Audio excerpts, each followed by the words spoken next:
नमस्कार, मैं रवीश कुमार। 9 मई को डॉक्टर हर्षवर्धन स्वास्थ्य मंत्री ने एक ट्वीट के जरिए बताया है कि कोविड में प्रतिरक्षा शक्ति मजबूत बनाने वाली डाइट क्या क्या लें। डाइट का मतलब खाना पानी। इस पोस्टर पर ना तो स्वास्थ्य मंत्रालय लिखा है, ना कोविड टास्क फोर्स लिखा है, ना ही ICMR लिखा है, बस माई गवर्नमेंट लिखा है। इस पोस्टर में 10 सलाहें हैं। इसमें से नंबर 2 सलाह यह है कि तनाव दूर करने के लिए 70% कोको युक्त डार्क चॉकलेट थोड़ी मात्रा में लें। जाहिर है, कोविड होने पर तनाव से बचने के लिए ही डार्क चॉकलेट का सुझाव दिया जा रहा है। इस डार्क टाइम में थोड़ी मात्रा में डार्क चॉकलेट लेने की सलाह जितना डार्क कुछ नहीं हो सकता। अगर यह सही है तो मंत्री जी 2 काम कर सकते हैं। अस्पताल में कोविड के जिन मरीजों का इलाज चल रहा है उन्हें थोड़ी मात्रा में डार्क चॉकलेट दिलवा दें, और प्रधानमंत्री गरीब कल्याण योजना के तहत जिन गरीब लोगों को गेहूं और चावल दिया जा रहा है उसमें थोड़ी मात्रा में डार्क चॉकलेट भी जोड़ दें। तनाव तो सबको होता है। एक मरीज है, उसे वेंटिलेटर और ऑक्सीजन नहीं मिल रहा है, जाहिर है उसे काफी तनाव है, तो ऐसे वक्त में उसके लिए डार्क चॉकलेट ठीक रहेगा।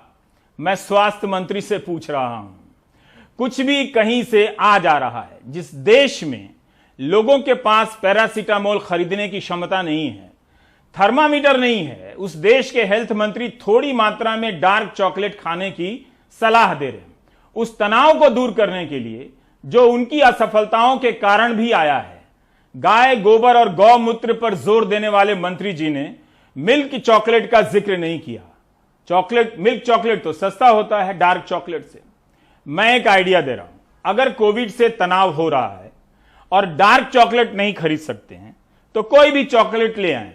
रात के वक्त कमरे की बत्ती बुझा दें, अंधेरा हो जाएगा यानी डार्क हो जाएगा, फिर आप वो चॉकलेट खा लें तो डार्क चॉकलेट खा लेंगे। फिर मंत्री जी को ट्विटर पर टैग कर दीजिए कि हमने डार्क चॉकलेट खा लिया, तनाव दूर नहीं हुआ। और पूछिए कि सर अब बताइए, PM केयर के घटिया और खराब वेंटिलेटर को लेकर छपी खबरों को पढ़ने से जो तनाव हो रहा है उसके लिए कौन सा केक खाना है? ऑक्सीजन ना मिलने पर हेजलनट केक अच्छा रहेगा या वेंटिलेटर ना मिलने पर वेनिला केक ठीक रहेगा? पूछ लीजिएगा उनसे, हेल्थ मंत्री से। जगह जगह से PM केयर फंड के तहत आए वेंटिलेटर के खराब निकलने की खबरें छपी हैं और लोगों की जानें भी गई हैं, ऐसी भी खबरें छपी हैं। ਰੋਜ਼ ਵੈਂਟੀਲੇਟਰਾਂ ਦੀ ਕਮੀ ਕਾਰਨ ਦੇਸ਼ ਦੇ ਵਿੱਚ ਪੇਸ਼ੈਂਟ ਮਰ ਰਹੇ ਆ, ਪੰਜਾਬ ਦੇ ਵਿੱਚ ਪੇਸ਼ੈਂਟ ਮਰ ਰਹੇ ਆ, ਔਰ 6 ਦਰਜਨ ਦੇ ਕਰੀਬ ਵੈਂਟੀਲੇਟਰ ਜਿਹੜੇ PM ਕੇਅਰ ਦੇ ਵਿੱਚੋਂ ਆਏ ਸੀ ਉਹ ਅਨਯੂਜ਼ਡ ਪਏ ਆ ਮੈਡੀਕਲ ਕਾਲਜ ਫਰੀਦਕੋਟ, ਔਰ ਪੰਜਾਬ ਗਵਰਨਮੈਂਟ ਦੀ ਇੰਨੀ ਨਾ ਅਹਿਲੀਅਤ ਹੈ ਕਿ ਉਹਨਾਂ ਨੂੰ ਠੀਕ ਨਹੀਂ ਕਰਾ ਸਕੇ ਹਜੇ ਤੱਕ। ਉਹ ਠੀਕ ਕਰਾਓ ਕੈਪਟਨ ਅਮਰਿੰਦਰ ਸਿੰਘ ਜੀ, ਇਹ ਘਰੇ बैठ के कुछ नहीं होना। इस लोगों का हुण समय है भी लोगों का आप हाथ फड़िए। हमारे पास इस समय टोटल वेंटिलेटर जो ठीक हैं वो है अराउंड 42 वेंटिलेटर्स, ठीक है जी। और कुल हमें 82 वेंटिलेटर प्राइम मिनिस्टर योजना से आए थे। प्राइम मिनिस्टर योजना वाले जो हैं उसमें से लगभग 62 वेंटिलेटर्स वो खराब हैं और वो शुरू से ही खराब हैं। 18 वेंटिलेटर बसंतपुर में पड़े हुए हैं, 11 वेंटिलेटर जिला अस्पताल में पिछली समाजवादी पार्टी की सरकार के ही पड़े हुए हैं, जो उस समय भी ट्रायल होकर के हैंड ओवर लोगों ने नहीं लिया। और इस आधार पर जो कल मैंने मीटिंग लिया उसमें 18 वेंटिलेटर खराब स्थिति में पड़े हुए थे। जिला प्रशासन और कमिश्नर ने और प्रमुख सचिव तक मेरी बात है। डार्क चॉकलेट के बाद अब आते हैं डार्क गोबर पर। इस अप्रैल में प्रिंट की खबर के अनुसार डॉक्टर हर्षवर्धन ने तमाम विभागों की खिंचाई की है कि काउ साइंस पर रिसर्च में देरी आ रही है, मंजूरी नहीं दी जा रही है समय से। यही नहीं, 2016 में IIT दिल्ली को इसके लिए फंड दिया गया था, उसमें प्रगति न आने से निराशा जताई है। अगर 5 साल में गोबर और गौमूत्र के रिसर्च में इतनी देरी हुई है तो इसकी जिम्मेदारी भी उन्हीं की बनती है। बताइए, यहां लोग गाय और गोबर के नाम पर एक दूसरे की गर्दन पर सवार हैं और वहां सरकार में इससे जुड़े रिसर्च प्रोजेक्ट को मंजूरी नहीं मिल रही है। अहमदाबाद के श्री स्वामी नारायण गुरुकुल विश्वविद्यालय प्रतिष्ठानम गौशाला की ये तस्वीरें हैं। जिस तरह मास्क ना पहनना कोविड के दौर में विज्ञान के विरुद्ध कदम है और उसके लिए फाइन है, यहां हम धर्म की राजनीति के आगे इतने कमजोर और डरपोक हो गए हैं कि गोबर के मामले में बोल नहीं पाते। अगर गोबर ही सही है और इससे कोरोना से सुरक्षा मिलती है तो फिर खुलकर कहना चाहिए, टीकाकरण बंद कर देना चाहिए। टीका केंद्रों पर जितने भी लोग आ रहे हैं उन पर 2-2 बाल्टी गोबर का घोल डाल देना चाहिए ताकि वे कोरोना से सुरक्षित हो जाएं। टीका भले कम हो, लेकिन इस देश में गोबर और गोबर पर यकीन करने वाले कम नहीं हैं। वैसे पिछले साल तो गौमूत्र पार्टी हो रही थी कि इससे कोरोना भाग जाएगा। अब आते हैं टीका पर, वैक्सीन। इसकी कहानी भी कम डार्क नहीं है। दिल्ली में टीका ना होने के कारण कई जगहों पर टीका केंद्र बंद करने पड़े। दूसरे राज्यों से भी ऐसी ही खबरें हैं। लोगों को दूसरा डोज नहीं मिल रहा है, जिन्हें पहला डोज दिया जा चुका है उनसे तो कम से कम दूसरा डोज देने का वादा पूरा करना चाहिए था। लेकिन जब दूसरी लहर से हालत बिगड़ी है तो 18 से 44 साल के लिए टीके की मंजूरी दे दी गई और उस टीके का पता नहीं। एक तरफ टीका होने के दावे किए जा रहे हैं और दूसरी तरफ ऐसे फैसले हो रहे हैं जिससे साफ पता चलता है कि टीके के लिए जितने लोगों ने पंजीकरण कराए हैं उन्हीं के लिए टीका उपलब्ध नहीं है। टीके पर बनी नेशनल टेक्निकल एडवाइजरी ग्रुप ने सुझाव दिया है कि कोविशील्ड के मामले में दूसरा टीका 12 से 16 सप्ताह के अंतर पर लिया जा सकेगा, यानी 3 महीने के अंतर पर। दावा किया गया है कि वैज्ञानिक प्रमाण के आधार पर यह निर्णय लिया गया है। अब इसे national expert group on vaccine administration की मंजूरी का इंतजार है। दूसरा टीका लगाने वाले भटक रहे हैं यहां वहां। आज खबर आती है कि कोविशील्ड का दूसरा डोज पहला टीका लेने के 3 महीने बाद तक लिया जा सकता है। 11 मई की एक खबर दिखाता हूं, इसी 11 मई की।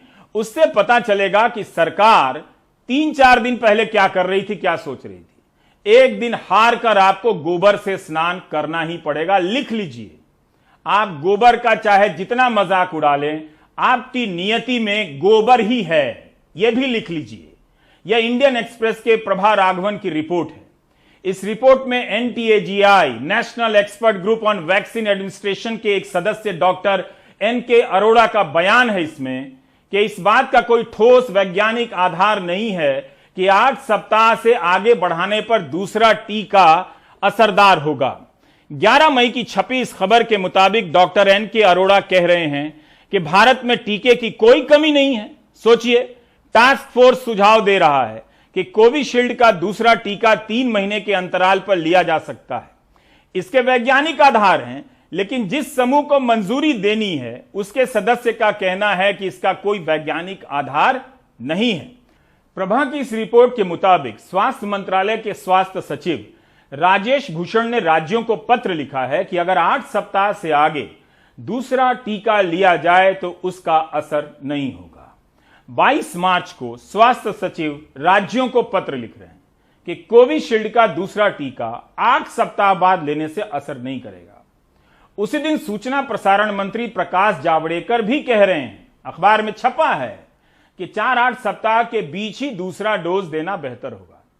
अब आप इंतजार कीजिए और आप देखेंगे कि फैसला हो जाने पर राजेश भूषण से लेकर तमाम एक्सपर्ट इस फैसले को महान और वैज्ञानिक आधार पर बताएंगे और कहेंगे कि 3 महीने बाद तक लिया जा सकता है। इस साल के फरवरी महीने में ही मेडिकल रिसर्च की प्रतिष्ठित पत्रिका द लांसेट ने एक विश्लेषण छापा था कि कोविशील्ड का दूसरा टीका तब और बेहतर काम करता है जब 12 हफ्ते के अंतर पर दिया जाए। WHO ने भी 8 से 12 सप्ताह करने का सुझाव दिया था, लेकिन मार्च के आखिर में कमेटी फैसला लेती है कि कोविशील्ड के दूसरे डोज का अंतराल 4 से 6 सप्ताह से बढ़ाकर 4 से 8 हफ्ता कर दिया गया है। 12 सप्ताह की जगह 8 सप्ताह का अंतर क्यों रखा गया, यह हम नहीं बता सकते। ठीक उसी तरह से जैसे आप कभी नहीं जान पाएंगे कि अप्रैल और मई में कोविड से कितने लोग भारत में मरे। आज 12 सप्ताह से लेकर 16 सप्ताह तक कर दिया गया। कोवैक्सीन के दूसरे टीके का अंतराल जो पहले से था वही रहेगा। ब्रिटेन में 12 सप्ताह के अंतराल पर एस्ट्राजेनेका यानी कोविशील्ड दूसरा टीका दिया जाता है और कनाडा में 16 सप्ताह के अंतर पर। कोवैक्सीन का दूसरा डोज बहुत लोगों को नहीं मिल रहा है।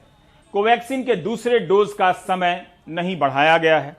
वैक्सीन को लेकर आप अगर पिछले 1 साल के दौरान बयान और फैसले की हालत देखेंगे तो चक्कर खा जाएंगे। गनीमत है कि गोबर के मामले में इस तरह से नहीं होता है।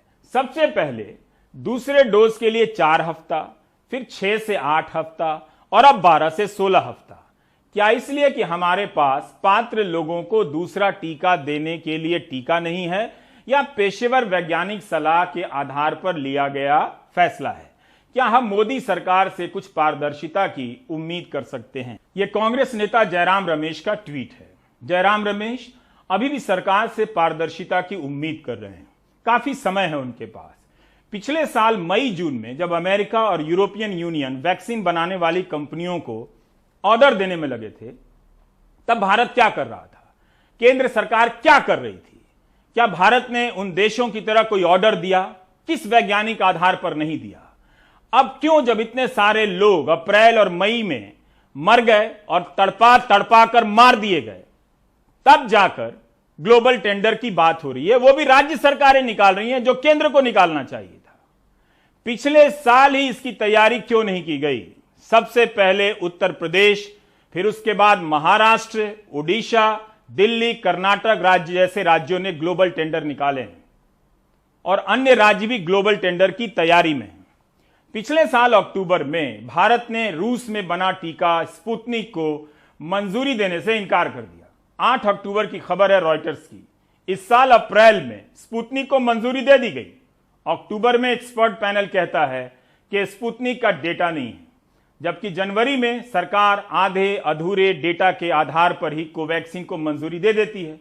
जब दूसरी लहर आई और हाहाकार मच गया, चारों तरफ से लोग मरने लगे और तड़पा तड़पा कर मारे जाने लगे, तब 12 अप्रैल को स्पुतनिक को मंजूरी दी जाती है।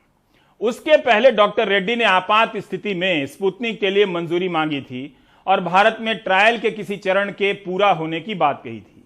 रूस में स्पुतनिक को लेकर काफी विरोध है, वैसे कई देशों में मंजूरी भी है इसे। गार्डियन में एक सर्वे छपा है कि बड़ी संख्या में लोग रूस में नहीं लगाना चाहते हैं। ब्राजील ने तो भारत बायोटेक की कोवैक्सीन और स्पुतनिक को बैन कर दिया है कि यह सुरक्षित नहीं है। यही हाल फाइजर को लेकर हुआ।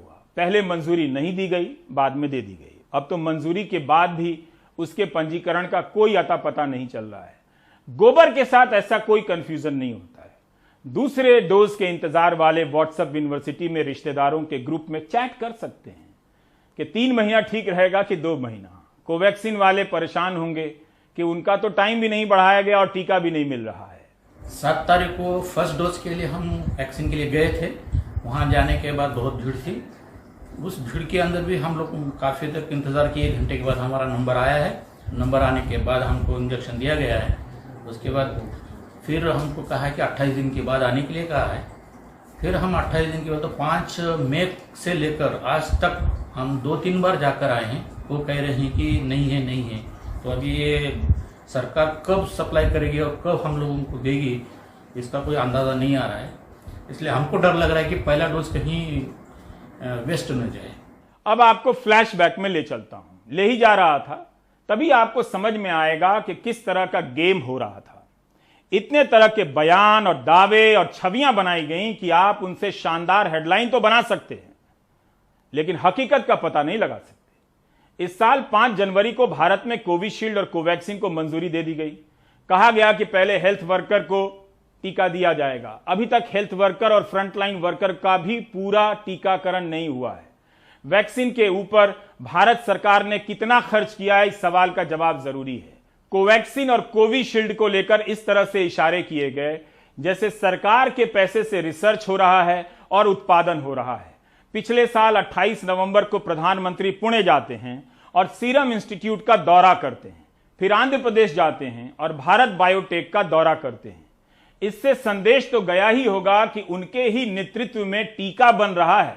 यही नहीं, जब आपको टीका लगता है तो एक प्रमाण पत्र मिलता है जिस पर प्रधानमंत्री की तस्वीर होती है।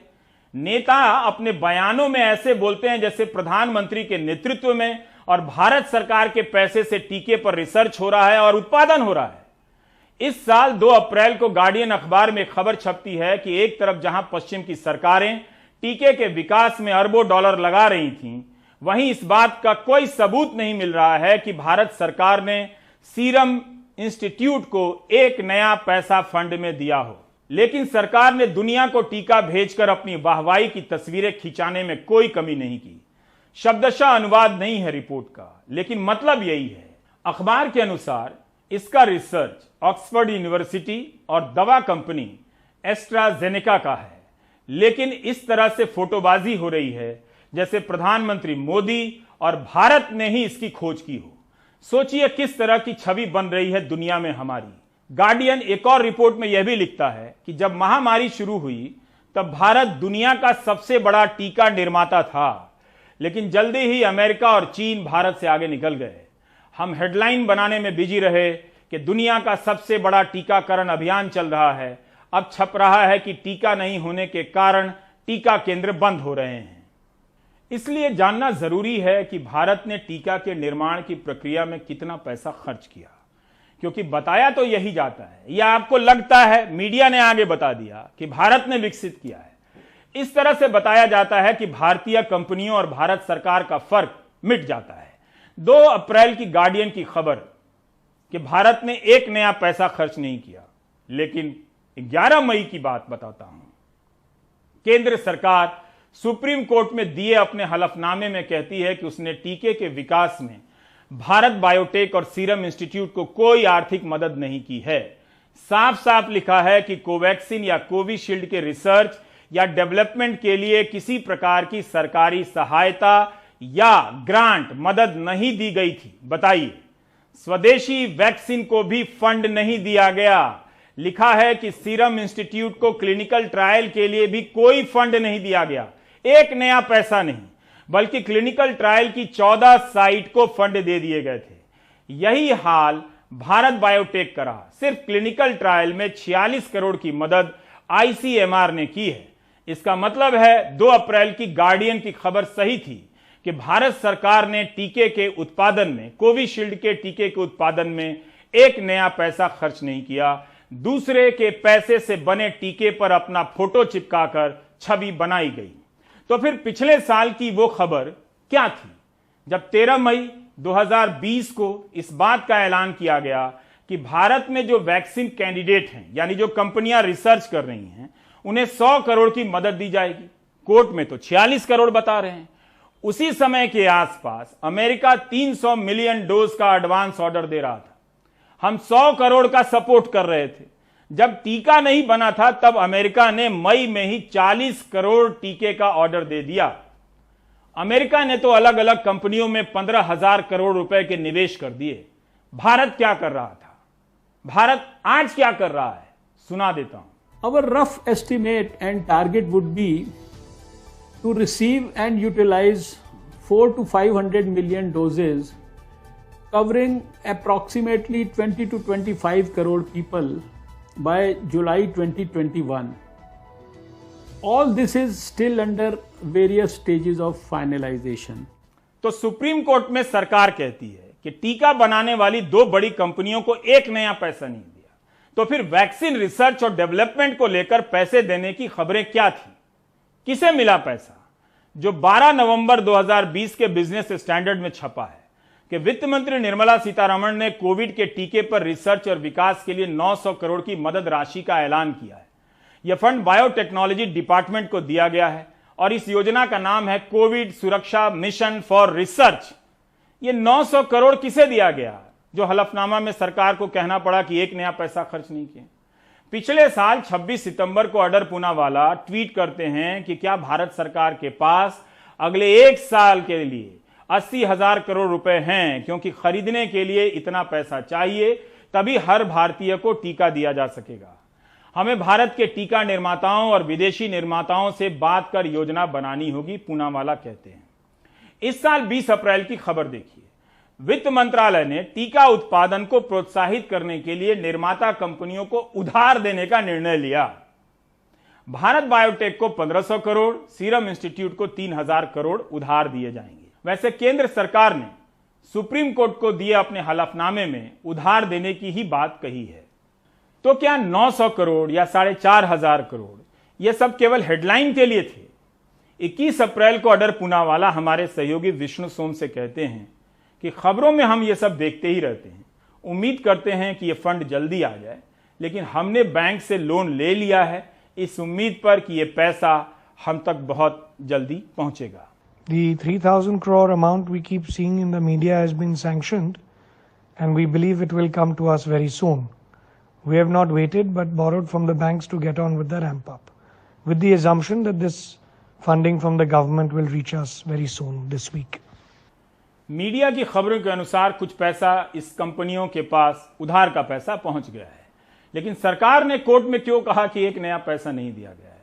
वैसे भी इन कंपनियों को मदद अब दी जा रही है, क्या पहले देने से नुकसान हो जाता? तो आपने जान लिया कि इन कंपनियों ने जो टीके बनाए हैं उसमें भारत सरकार का एक नया पैसा नहीं लगा है। अब एक और गेम जान लीजिए। सीरम इंस्टीट्यूट के ऑर्डर पूनावाला राज्यों को टीका 300 का दे रहे हैं और केंद्र सरकार को 150 में दे रहे हैं। ऐसा लगता है कि भारत के राज्य किसी दूसरे देश के हैं। वही टीका है जिसे राज्य महंगे दामों पर खरीद रहे हैं और केंद्र सस्ते में खरीद रहा है। इतना तो दिमाग लगा ही सकते हैं कि क्यों ना केंद्र सरकार ही टीका खरीदे और राज्यों को दे दे 150 रुपए में। अगर गोबर दिमाग में कोई हलचल पैदा नहीं होने दे रहा है तो आप रो तो सकते ही हैं इस हिसाब पर। न्यूयॉर्क टाइम्स के वैक्सीन ट्रैकर के अनुसार हम अभी तक 2.7% लोगों को ही दोनों टीके लगा पा रहे हैं, लेकिन हेडलाइन छप रही है कि दुनिया का सबसे बड़ा टीका अभियान चल रहा है। अभी भी वास्तविकता स्वीकार करने के बजाय बड़े बड़े दावे किए जा रहे हैं ताकि हेडलाइन मोटे अक्षरों में छप सके। उधर जनवरी में टीके को मंजूरी देने के बाद विदेशी मदद और निर्यात के नाम पर छवि निर्माण का काम शुरू हो जाता है। आए दिन ट्वीट होने लगता है कि भारत में बना टीका यहां पहुंच रहा है, वहां पहुंच रहा है। भारत के लोगों के लिए कितना पहुंच रहा है और कहां पहुंच रहा है इसकी तस्वीरें पीछे रह गई।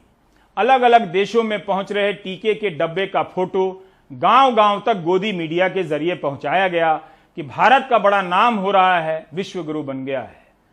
जनवरी के मन की बात में प्रधानमंत्री गर्व से बता रहे हैं कि भारत टीके का निर्यात कर रहा है।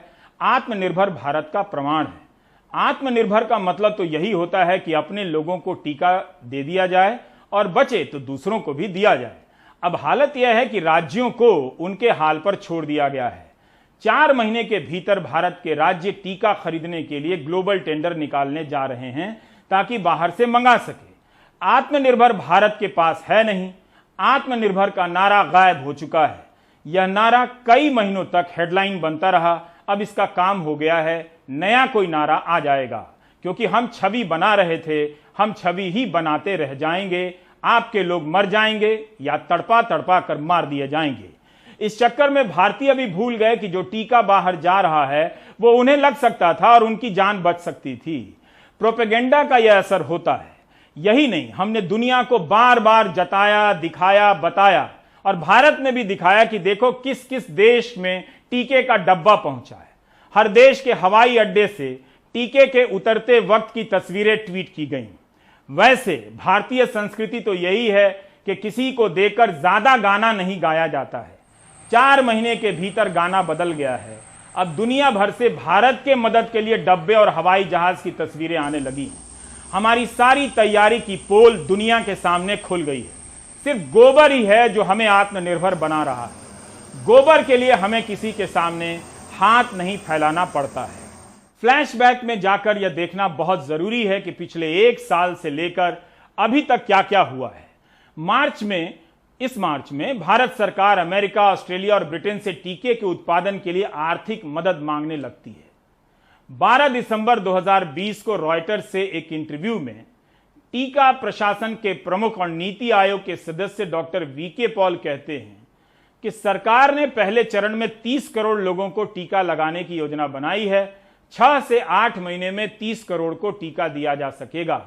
हालत यह है कि 5 महीने में हम आधे आंकड़े तक भी नहीं पहुंच पाए हैं। 17 करोड़ को ही कुल दिया गया है, उसमें भी पहले डोज वालों की संख्या ज्यादा है। टाइम्स ऑफ इंडिया की यह खबर देखिए, 10 मई की है। इसके अनुसार जितने लोगों ने कोविन पर रजिस्ट्रेशन कराया है और जितने लोगों को टीका मिल रहा है उसमें काफी अंतर है और यह अंतर हर दिन बढ़ता जा रहा है। 1 से 7 मई के बीच 2.42 करोड़ लोगों ने कोविन पर रजिस्ट्रेशन कराया। 1 से 7 मई के दौरान हर दिन औसतन 16.6 डोज ही दिए गए, जबकि अप्रैल के पहले हफ्ते में 40 लाख डोज हर दिन दिए जा रहे थे। जिन लोगों ने पंजीकरण कराए हैं उन्हीं का टीका पूरा होने में 3 महीने लग जाएंगे। जरूर इस रिपोर्ट में आंकड़े ज्यादा थे, तारीखें ज्यादा थी, लेकिन इससे आपको गुजरना ही था ताकि आप जान सके कि टीकाकरण को लेकर क्या हुआ, जिसे दुनिया का सबसे बड़ा टीकाकरण अभियान बताया जा रहा है। दिल्ली में 20-22 हजार करोड़ का सेंट्रल विस्ता प्रोजेक्ट बन रहा है, नई संसद बन रही है। इसे लेकर कांग्रेस आरोप लगा रही है कि इतना पैसा स्वास्थ्य पर खर्च होना चाहिए। इस पर बीजेपी अध्यक्ष जेपी नड्डा ने सोनिया गांधी को लिखे पत्र में कहा कि छत्तीसगढ़ में भी तो कांग्रेस सरकार नया विधानसभा भवन, मुख्यमंत्री निवास, राजभवन बनवा रही है। मुख्यमंत्री भूपेश बघेल ने निर्माण पर रोक लगा दी है, कहा है कि यह पैसा स्वास्थ्य पर खर्च होगा। मेरी राय में स्वास्थ्य का सारा पैसा सेंट्रल विस्ता पर खर्च होना चाहिए। इतने लोग तड़प तड़प कर मार दिए गए, तड़पा तड़पा कर, ऑक्सीजन के बिना, वेंटिलेटर के बिना, इंजेक्शन के बिना। अब क्या फायदा? बल्कि स्वास्थ्य मंत्रालय का नाम ही सेंट्रल विस्ता मंत्रालय कर देना चाहिए। ब्रेक ले लीजिए। कोरोना को लेकर देश के गांवों से बहुत बुरी खबरें आ रही हैं। जब शहरों में इंतजाम नहीं तो गांवों को लेकर अनुमान भी क्या लगाना। मनीष कुमार कैमूर के एक गांव में गए हैं। कुछ ही दिनों के अंतराल पर वहां कई लोगों की मौत हो गई है और इस तरह की सूचना कई गांवों से मिल रही है कि कुछ दिन के अंतर 20 लोग चले गए, 30 लोग चले गए, 40 लोग चले गए। ये कैमूर के बामोर खास गांव के लोगों का दुख दर्द है। गांव के लोग बताते हैं पिछले 25 दिन में 34 लोगों की मौत हुई है। लोगों का कहना है शुरुआत में कोरोना के लक्षण पर टाइफाइड की दवा दी जा रही है। हमारे पिताजी का जो बुखार आया था तो बुखार की दवाई कर रहे थे हम। जांच करवाए तो डॉक्टर साहब ने टाइफाइड बताया, उसी का दवा चल रहा था। बुखारे में जो 1-2-4 दिन तक दवाई चला, इसके बाद जो है कि इतना डेट कर गए। और माँ का तबीयत खराब था, ले गए अस्पताल में मोहनिया अविनाश सिंह में। दवाई भी कुल कराए, उसका सांस जम है, तो सांस की कमी से कफ जम गया, इसलिए उसको मृत्यु हो गया। कोरोना लेकिन निकला था, जांच कराया था वहाँ, तो अब जांचा नहीं मिला तो क्या हम बताएं कोरोना निकला था कि नहीं निकला था। अब हम लोग को तो लग रहा है सर, जब सुई लिए दूसरा डोज तो उसी समय डॉक्टर को जांच करना चाहिए था कि इनका कोरोना है कि क्या है, कैसे, तब तो सुई लगाना चाहिए था। लेकिन डॉक्टर लोग, सरकारी लोग वैसे ही हैं, सीधे सुई दे देते हैं। इतना कम समय में इतना मौत कभी नहीं हुआ था, पहली बार हुआ ऐसा। तो आप लोग मानते हैं कि कोरोना के कारण है या हाँ, हम लोग मानते हैं कि कोरोना के कारण ही है। गांव में कामता कांड पांडे जैसे कई लोग मिले जिनकी कहानी बताती है कि लोगों के इलाज में जमकर लापरवाही हो रही है। फर्स्ट में मुझे मलेरिया हुआ, इसके बाद टाइफाइड हो गया था, टाइफाइड से फिर कोविड का शिकायत आ गया था। अच्छा, फिर कैसे? फिर यहाँ पे बेहोश हो गया मैं, फिर मोहनिया गया तो वहाँ ऑक्सीजन वगैरह लगा, 36 घंटे रहा था। इसके बाद रिकवर होने के बाद आया हो। तो गांव में बीमारों की संख्या बढ़ती जा रही है। कोरोना का ही लक्षण यहाँ तो दिखाई दे रहा है और प्राथमिक स्वास्थ्य केंद्र पर कुछ भी नहीं है। यहाँ न डॉक्टर है, ताला जड़ा हुआ है उसमें। अभी गांव में क्या स्थिति है? लोग बीमार हैं? अभी बीमार हैं, लगभग 70% आदमी का यहाँ बुखार चल रहा है और खांसी। इलाज हो रहा है या नहीं हो रहा है? कहाँ इलाज हो रहा है? यहाँ पर जो डॉक्टर हैं गांव स्तर से छोटे मोटे डॉक्टर। मोहनिया का स्थिति है, सरकारी अस्पताल पर ऑक्सीजन भी नहीं है, जिसका भी घट रहा है तो ऑक्सीजन लेवल घट रहा है। अधिकांश लोगों का यही कहना है कि इलाज का अभाव है और गांव में अभी भी 70% से अधिक लोगों के कोरोना के लक्षण हैं, लेकिन चूंकि जांच की कोई व्यवस्था नहीं है तो या तो लोग अपने से खुद इलाज कर रहे हैं या वो डॉक्टर के पास जाते हैं। जो भी दवा चलती है अधिकांश समय में टाइफाइड की दवा दी जाती है और जिसके कारण लोगों की मौत, अधिकांश लोगों की मौत में एक चीज़ सामान्य है कि ऑक्सीजन का अभाव या ऑक्सीजन लेवल नीचे चला गया। सरकार कह रही है कि फिलहाल मामलों में कमी आ रही है और वो अपनी पीठ थपथपाने में लगी है, लेकिन हकीकत में गांव में स्थिति बद से बदतर हो रही है। कैमरामैन हबीब अली के साथ मनीष कुमार, कैमूर से NDTV इंडिया के लिए।